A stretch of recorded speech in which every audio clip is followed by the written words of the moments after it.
Hi, my name is Mark, and welcome to Spiritual Warfare 101, Part 1. In this teaching, I'm going to be teaching you about the devil. Um, Most people, when they think of the devil, they think of this fallen angel, and they get this idea from Ezekiel chapter 28. In this passage, it's talking about a fallen angel, basically. Let me read it to you. Ezekiel chapter 28, verses 13 through 15. Thou hast been in Eden, the garden of God.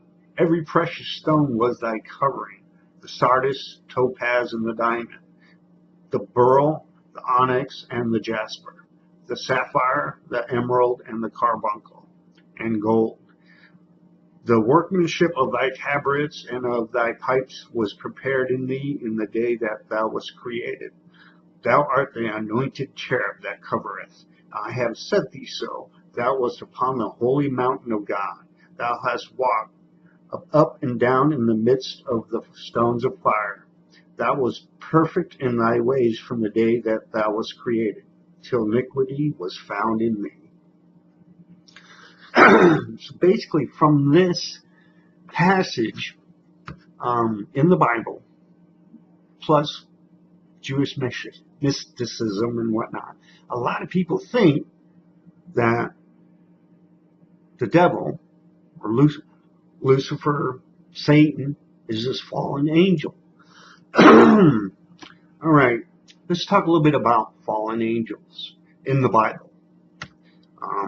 Okay, if you turn to Genesis chapter 6, verse 4, talks about a little bit about fallen angels here. There were giants in the earth in those days, and also after that, when the sons of God came in unto the daughters of men, and they bare children to them, the same became mighty men which were of old, which men of renown. You know, a lot of people might have a problem with this verse, thinking it's talking about fallen angels. Okay, first of all, off in this verse, the word giants is not what that means in there. It's talking about the Nephilim. Nephe stems from the Yiddish word to fall, Nephe, and you got Elohim, or Elohim, which would be the plural. So Nephe, Elohim, Nephilim. Following me? And you got the sons of God. This is also mentioned again, referring to angels as sons of God. You can find that in the Bible on Job chapter 1, verse 6. Now there was a day when the sons of God came to present themselves before the Lord, and Satan also among them was also among them. All right, and Satan came also among them. You find this in Job chapter 2, verse 1 too, that where the sons of God came and presented themselves before them, and Satan was there too. So we know one thing: Satan had access to the throne, or to God at this time.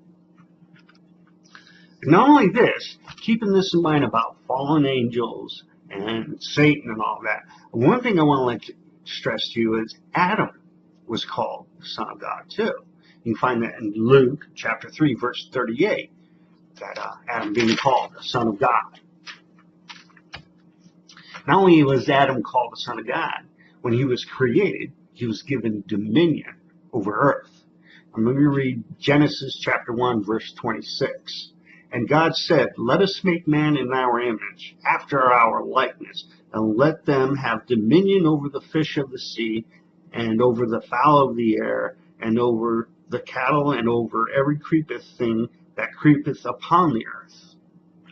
And most people will have the argument of, well, he's talking about a dominant species. He's talking about, top of the food chain, basically. Well, maybe. But if you flip a few pages over into Genesis chapter 9, verse 2, this is where Noah gets out of the ark, makes a sacrifice. God smells it, says, ooh, I like it, and he blesses Noah. And this is what he says, basically. In Genesis chapter 9, verse 2. And the fear of you and the dread of you shall be upon every beast of the earth, upon every fowl of the air, upon all that moveth upon the earth, upon all the fishes of the sea. Into your hands are they delivered. So, when God created man as a species in the beginning, when he created the earth and gave him dominion, why do you have to do it again with Jonah? Get Noah. You follow me so far? So Adam, being the son of God, was given dominion over the earth, is what I'm trying to show you here. Not only that, let me read you a few passages out of John where it talks about the devil. Okay, let's go to John chapter 12, verse 31. Now is the judgment of this world. Now shall the prince of this world be cast out. Prince means ruler of this world. All right, who was given dominion of this world? Adam. Here, okay, let's go to John chapter 14, verse 30. Hereafter I will not talk much with you, for the prince of this world cometh and have nothing in me. So there we go, and talking about the prince of this world, the ruler of this world. And if you go to John 16, verse 11, it goes, of judgment, because the prince of this world is judged. What is he talking about here?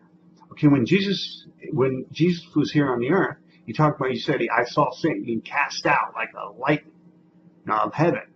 Remember in the book of Job, he had access to heaven. He had access to God. But when Jesus came, he was cast out of heaven.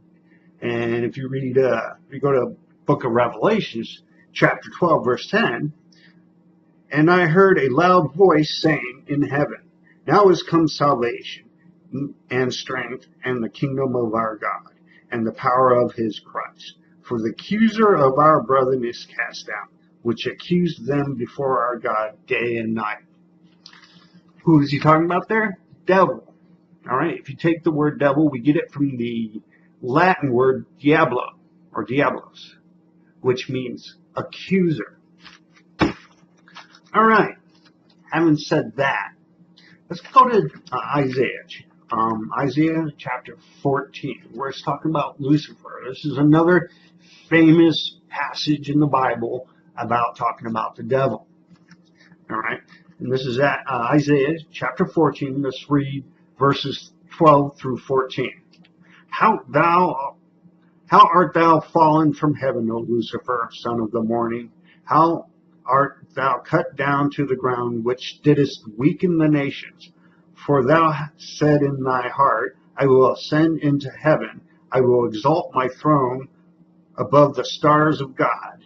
I will sit also upon the mount of the congregation in the sides of the north. I will ascend above the heights of the clouds. I will be like the Most High. So what do we find here? In the time of Isaiah, he's prophesying this. All right? He's saying, that Lucifer, Satan, is going to be cast out of heaven. All right? Not only that, we find out why he's being cast out of heaven. Why?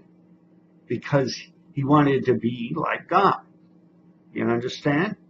These are things you need to understand. He wanted to exalt his throne above the stars of heaven. He wanted to be like the Most High. All right? All right, keeping this in mind, I'm going to have to jump back a little bit. Okay, if you remember in the Ezekiel chapter 28 where we're talking about the anointed cherub, if you go back a few verses, it's talking about the king of Tyrus. And if you go to Isaiah chapter 14, it's talking about the king of Babylon. So, what are they? Are they talking about men here? Are they talking about demonic spirits or spiritual beings, for that matter? Well, in the book of Daniel, it kind of clears that up a little bit for you. If you go to the book of Daniel, chapter 10, verse 13. All right. But the prince of the kingdom of Persia withstood me 21 days. But lo, Michael, one of the chief princes, came to help me, and I remained there with the kings of Persia.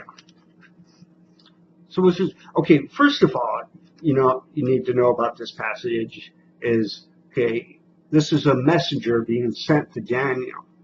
All right, a messenger of God, an angel. And we find that the prince of the kingdom of Persia withstood him. Was this a normal man that's stopping an angel? No. No, remember I told you about the prince of this world, the devil being called the prince, the ruler of this world. So we have here the prince of the kingdom of Persia withstanding this angel. So, what does that mean? Well, for one thing you need to know is that Tyrus, Babylon, Persia were all idol worshippers. And what's these idols have to do with anything? Well, these are demonic spirits. This is a demonic practice. And if you go to 1 Corinthians chapter 10, verses 19 and 20, Apostle Paul talks a little bit about it. Okay, what say I then? That the idol is anything, or that which is offered in sacrifice to idols is anything? But I say that the things which the Gentiles sacrifice, they sacrifice to devils, and not to God. And I would not that ye should have fellowship with devils. You understand? So what's behind these idols? Are devils, demons, demonic spirits. And they get their control, they get their power through this idol worshiping. And they're like these territorial spirits over these provinces. You know, you got Persia, Tyrus, Babylon, you know, they're in control of this place. You know, they have a lot more going on than you think, I should say. And basically, I want to close off this part of the teaching with this one verse. Ephesians chapter 6, verse 12. For we wrestle not against flesh and blood, but against principalities, against powers, against the rulers of the darkness of this world, against spiritual wickedness in high places. So this is the end of part 1. And please stay tuned for part 2, where I can get more in detail about the enemy, your enemy, the devil. Thank you for listening, and bye.